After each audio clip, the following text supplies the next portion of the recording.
Hey, what's up? This is Michael from Hmong TV. Just creating this video here to kind of go over this book that I recently ordered from Reading Karma. It's actually still here in the mail envelope, so I'm going to pop it open and let's see what it's all about. I've been looking forward to receiving this. Ordered this off of readingkarma.com. I'll put kind of the resources below.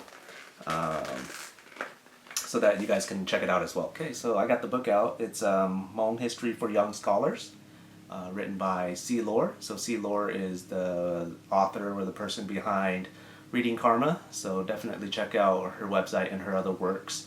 I know her other works are more fictional, storytelling stories. This one is, I think, based more on facts and history, so definitely something for children and school-age children, as well as adults of all ages, to kind of learn some history that you don't know about yourself or your people. The book is illustrated by Sebastien Vang from France. So he resides in France. I've actually been following his art for about probably half a year now, and he's a very talented artist.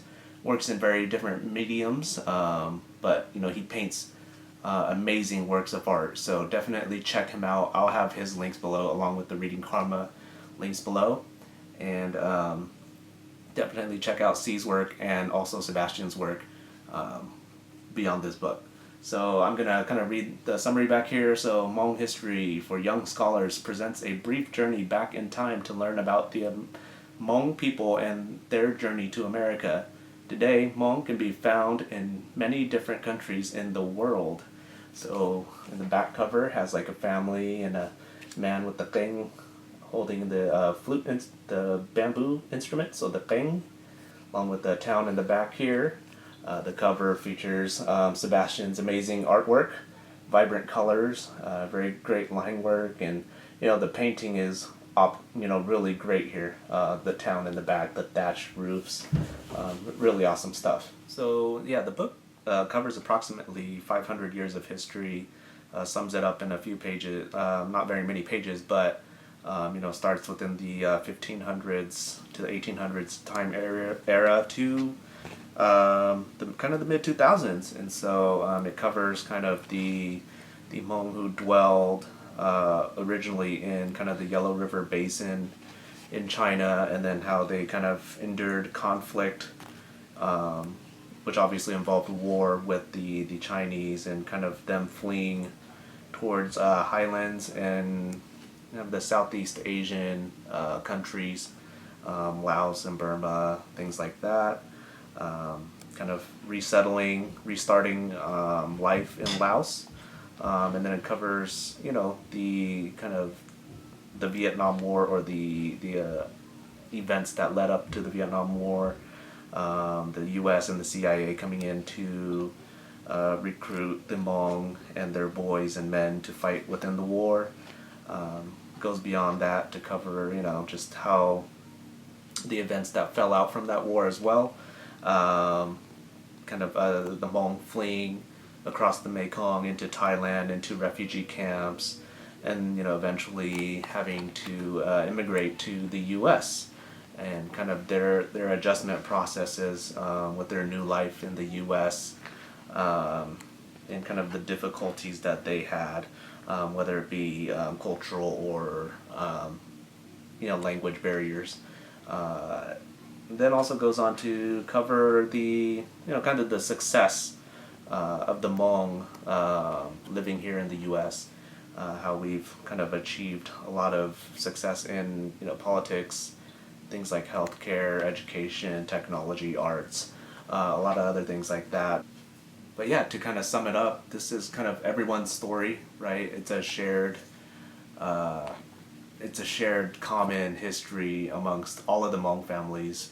I would say 99.9% of the Hmong who are here in the U.S. or elsewhere in the world, whether it be Australia, France, Europe, other parts of Asia, kind of the shared story of how we came to be, And obviously, for C and Sebastien, they're kind of like living proof, living, breathing proof that like we've kind of come full circle, right? That we have able to, even in this small little book, document our history and made it visually appealing for our youth and our children who might be, a generation or two removed from this history, right? Because we have children who are definitely born here. I have children.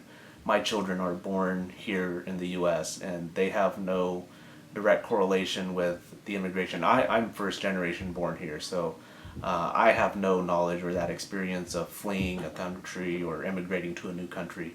That was my parents' experience, and so even I was pretty far removed from that experience. But for our children, for them to kind of hold on to that history or to kind of just see it within a more whimsical book helps a lot. Rather than just an oral tradition that we kind of go through. I think the Hmong have been, for the most part, especially within the history covered within this book, fleeing from China, kind of losing our culture, losing a writing system, right? Having to regain a writing system via a Roman Catholic, not Roman Catholic, but a Catholic priest who, created a writing system, a Romanized writing system for us, the Latin writing system. So it's definitely, makes it full circle. It's a great book for you to have on hand, for your children, even if you don't have children. Kind of just to have on your shelf or your coffee table, something to kind of just, for talking points, right? For conversation, for starting conversation with guests that you might have over or something like that. So I definitely support this book, and I support, what Reading Karma is doing. C, props to you. I'm not endorsed by anyone affiliated with this book. I just felt like I needed to buy it and support and see for myself, and just to have this book so that I can help the movement and support greater things like this for happening in the future. So yeah, thanks for checking out our review of the Hmong History book for young scholars. It's definitely a great read for school-age children. I would probably say like a 3rd or 4th grade level, easily read. So definitely check out and support See Lor and Reading Karma, as well as follow Sebastien Vang's artwork and support him as well. I think he does like commissions and stuff, so he does really great work with paint. Definitely check out his work. I have the links out down below for you to check out the books and as well as the artwork. And also support my channel. This is my family's channel, so this is for me and my children and whatever else. We're going to use it for education, many other things. Mostly it's for recreation right now, so a lot of fun videos on our YouTube channel, but our Facebook will probably be more focused on feeding through our Hmong focused content. And so like and follow us, whether on Facebook or YouTube. And hope to see you guys next time. Thanks a lot.